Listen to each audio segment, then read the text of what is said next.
میری عرض سن لیں میں یہ مجھے بڑے افسوس سے کہنا پڑتا ہے کہ وزیر اطلاعات نے اتنا کھلا جھوٹ بولا ہے دنیا بھر کے آگے میڈیا کے اندر، اور نہ صرف پی ٹی آئی بلکہ یورپی یونین کی طرف سے بھی بیان آیا ہے پی ٹی آئی کی طرف سے کہ نہ ہم نے کوئی اس طرح کا خط لکھا ہے، اور نہ اور یورپین یونین کی طرف سے کہ نہ ہم نے کوئی ایسا خط موصول کیا۔ آئی ایم ایف کو بھی صرف یہی بات ہم نے کہی ہے کہ بھائی آپ کی اپنی گائیڈ لائنز ہیں، وہ کہتی ہیں کہ جب ایسی کرپٹ پریکٹسز کے بارے میں باتیں ہوں، اور کرپٹ پریکٹسز اسی کو کہا جاتا ہے جب انتخاب میں فراڈ ہو اسے کرپٹ پریکٹس کے زمرے میں ڈالا جاتا ہے، تو انہوں نے اپنی گائیڈ لائنز دی ہوئی ہیں کہ جی جن ملکوں میں کرپٹ پریکٹسز ہوتی ہیں اس کے بارے میں، جن ملکوں میں گڈ گورننس کے جو اصول ہیں ان کے بارے میں۔ بیرسٹر ولید اقبال صاحب، سر وہ رانا صاحب فرما رہے ہیں کہ اگر کوئی بات چیت کرنی ہے تو آئیں پارلیمنٹ میں آئیں، بحث کریں، اور یہ جو میڈیا کھیلنا ہے اس کو بند کیا جائے۔ جی پارلیمنٹ میں آ کے کوئی آواز اگر بلند ہوتی ہے تو اس آواز کو جو ہے ویسے ہی اس کو کٹ کر دیا جاتا ہے، وہ اس پہ کوئی اس کو نشر ہی نہیں ہونے دیا جاتا، اور اس کے علاوہ اگر کوئی پرامن اجتماع ہوتا ہے، کوئی احتجاج ہوتا ہے تو پولیس کا اسی طرح کریک ڈاؤن جو ہے وہ جاری ہے اور جاری و ساری ہے، تو پالیسی میں تو چینج کوئی نظر نہیں آ رہا۔ یہ ایک انگریزی کی اصطلاح ہوتی ہے اولڈ وائن ان نیو باٹلز، یہ نام نہاد ایک نئی حکومت آ گئی ہوئی ہے، لیکن یہ جو اشتعال کا ماحول ہے اور پرووکیشنز، مسلسل پرووکیشنز ایک طرف، اشتعال کی سیاست ایک طرف، اور دوسری طرف جو ہے ریاستی ظلم و ستم اور جبر جو ہے وہ کسی لحاظ سے تھم ہی نہیں رہا، تو اس قسم کے ماحول میں اب کیا توقع ہو سکتی ہے؟ آف کورس گنڈاپور صاحب ملنے گئے ہیں، چیف منسٹر پرائم منسٹر سے ملنے گئے ہیں، کیونکہ کوئی 1500 ارب روپے کا نیٹ ہائیڈل پروفٹ جو ہے وہ وفاق نے جو ہے وہ کے پی کا ادا کرنا ہے، کوئی 5 ارب روپے وہ اس کے ہیں جو کہ اپنا توانائی جو ہے گرڈ میں جو دی ہے کے پی نے، سر وہ تو ہے، اور اس کے علاوہ بار بار بات کی جا رہی ہے سر خط کی بات بار بار کی جا رہی ہے، گو کہ آپ لوگوں کی طرف سے وضاحت آ چکی ہے، تو یہ خط لکھنے کی ضرورت کیوں پیش آ گئی؟ پاکستان کو تو نقصان ہے اگر آئے جی خط جو ہے ایک بات جی ایک بات واضح کرنی بہت ضروری ہے کہ پی ٹی آئی کی طرف سے کوئی کسی قسم کا مراسلہ یا خط جو ہے وہ جی ایس پی پلس کے حوالے سے نہیں ارسال ہوا، اور اس کی جو ہے آئی ایم ایف کو تو لکھا گیا سر، اور یہ میری عرض سن لیں یہ مجھے بڑے افسوس سے کہنا پڑتا ہے کہ وزیر اطلاعات نے اتنا کھلا جھوٹ بولا ہے دنیا بھر کے آگے میڈیا کے اندر، اور نہ صرف پی ٹی آئی بلکہ یورپی یونین کی طرف سے بھی بیان آیا ہے پی ٹی آئی کی طرف سے کہ نہ ہم نے کوئی اس طرح کا خط لکھا ہے، اور نہ اور یورپین یونین کی طرف سے کہ نہ ہم نے کوئی ایسا خط موصول کیا۔ دوسری بات یہ ہے کہ جہاں تک آئی ایم ایف کو خط لکھنے کا تعلق ہے، آئی ایم ایف کے خط کا متن جو ہے وہ آئی ڈونٹ نو آپ کے پاس کبھی آیا ہے یا نہیں آیا؟ جی بالکل دیکھا ہے میں نے متن میں، لیکن ہم نے خط لکھا ہے حکومت کی طرف سے بار بار اس کا ذکر کیا جا رہا ہے، کیونکہ جو کرے وہ اس کا ذکر، اس میں جو لکھا ہوا ہے اس کا جواب وہ اگر دینا چاہتے ہیں تو وہ دے دیں، حکومت دے دے۔ اس خط کے پہلے پیراگراف میں یہ لکھا ہوا ہے کہ جی پی ٹی آئی کسی بھی طریقے سے جو ہے کسی مالی امداد کے رستے میں رکاوٹ نہیں بننے کے لیے یہ خط لکھ رہی، لیکن اس میں یاد دہانی کرائی گئی ہے کہ جب آئی ایم ایف ہی کا وفد عمران خان صاحب کے پاس آیا تھا پچھلے سال، تو اس میں یہی جو ہے بات ہوئی تھی، اس میں تعاون کی بات ہوئی تھی، اور تعاون جو تھا پی ٹی آئی کی طرف سے وہ بالکل اس کا جو ہے وہ وعدہ کیا گیا تھا، لیکن وہ اس بات پہ مبنی تھا کہ یہ یقینی ہو کہ پاکستان میں شفاف اور آزاد جو ہیں وہ آزادانہ طریقے سے انتخابات ہوں، ٹھیک ہے، اور اس کے بعد جو ہوا وہ سب کے سامنے ہے، اور یہ کوئی ایسے ہی کہ جی ہو گیا اور ہم آگے بڑھ گئے، رات گئی بات گئی، اس طرح کا کوئی وہ نہیں ہے۔ آپ دیکھ لیں کہ دنیا بھر کی جو گورنمنٹس ہیں انہوں نے کیا اس کے بارے میں کہا ہے، اور جو دنیا بھر کے جو آبزرورز ہیں، جو دنیا بھر کی میڈیا ہے، جو دنیا بھر کا پریس ہے، سب نے اس الیکشن کے بارے میں کیا کہا ہے، اور وہ ایک بات جو کہی ہے کہ اس میں ایک آزادانہ پروب جو ہے وہ ہونا چاہیے، اس کی تحقیقات ہونی چاہیے، یہ پاکستان کے اندر اور پاکستان کے باہر، اور آئی ایم ایف کو بھی صرف یہی بات ہم نے کہی ہے کہ بھائی آپ کی اپنی گائیڈ لائنز ہیں، وہ کہتی ہیں کہ جب ایسی کرپٹ پریکٹسز کے بارے میں باتیں ہوں، اور کرپٹ پریکٹسز اسی کو کہا جاتا ہے جب انتخاب میں فراڈ ہو اسے کرپٹ پریکٹس کے زمرے میں ڈالا جاتا ہے، تو انہوں نے اپنی گائیڈ لائنز دی ہوئی ہیں کہ جی جن ملکوں میں کرپٹ پریکٹسز ہوتی ہیں اس کے بارے میں، جن ملکوں میں گڈ گورننس کے جو اصول ہیں ان کے بارے میں، حکومت سے بات کوئی آئی ایم ایف کو کوئی یہ نہیں کہا کہ آپ آپ انویسٹیگیٹو ایجنسی بنے، ان کو نہیں کہا، اور یہ کبھی ضرورت ہی نہ ہوتی اس کی، اور اس میں یہ کہا ہے کہ یہ ساری اس کی پروب، اس کی تحقیق پاکستان کے اندر ہونی چاہیے، یعنی وہ حکومت پہ دباؤ ڈالیں وہ اس بات پر، لیکن وہ کہہ رہے ہیں کہ جی یہ ہمارا مینڈیٹ نہیں ہے اندرونی معاملات میں بات کرنا. ٹھیک ہے جی، ان کا مینڈیٹ نہیں ہے، انہوں نے کہہ دیا ہے، ان کا کوئی جواب جو ہے وہ ہمیں تو تحریری طور پہ کوئی نہیں آیا، لیکن ہم نے جو خط لکھا اس کا متن آپ کے سامنے ہے، اور اس میں اور کوئی بات نہیں. اور باقی دوسری دنیا بھر کی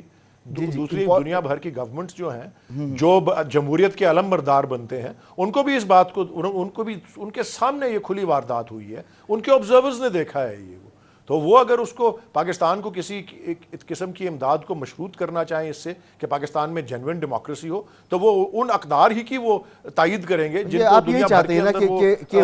وہ پریشر ڈالیں، وہ آئیں، وہ پریشر ڈالیں، اور جو پاکستان سگنیٹری ہے مختلف معاہدوں کا ڈیموکریسی کے حوالے سے، اس پر عمل درآمد ہو. آپ یہ بات کر رہی ہیں. قادر مندوخیل صاحب، پالیسی میں کوئی چینج نہیں ہے، تحریک انصاف مسلسل کہہ رہی ہے، یعنی وہ احتجاج نہیں کر سکتے، کرتے ہیں تو پھر ان کے خلاف پولیس حرکت میں آ جاتی ہے، ان کی لوگوں کو پکڑ لیا جاتا ہے. کسی قسم کی کوئی آسانی ان کے لیے موجود نہیں ہے، لیکن حکومت جب بھی بات کرتی ہے پارلیمنٹ کے فلور پر وہ کہتی ہے کہ آئیں بیٹھیں بات کریں. اب بات کیسے کریں اس ماحول میں؟ کہ پالیسی چینج تو ہونا چاہیے نا کچھ. جی بہت شکریہ. اس سے پہلے جو آپ نے فیصل واڈا صاحب کی بات کی ہے، جی میں تو اس کو پیر سمجھتا ہوں فیصل واڈا صاحب کو. وہ یہ کہ میرے الیکشن کے حوالے سے، الیکشن سے پہلے اس نے مجھے یہ کہا کہ یہ آپ کی سیٹ مصطفیٰ کمال صاحب کو دی گئی ہے، تو میں اس لحاظ سے پیر سمجھتا ہوں کہ اس کو بہت ساری باتوں کا خبر ہوتا ہے. تو آپ نے بیعت تو نہیں کر لی نا؟ آپ تحریک انصاف کی بات کر رہے ہیں، نہیں بیعت نہیں، میں پیر سمجھتا ہوں نا. اب آپ اس کو کیا کریں، اتنی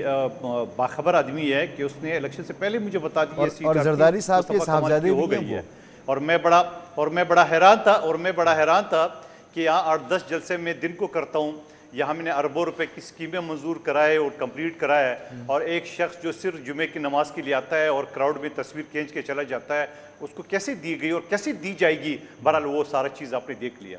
باقی جو آپ نے تحریک انصاف کی بات کی ہے، یہ میں نہیں سمجھتا ہوں کہ ولید اقبال صاحب جو بات فرما رہے ہیں، ایک تو وہ ٹوٹلی ڈینائی کر رہے ہیں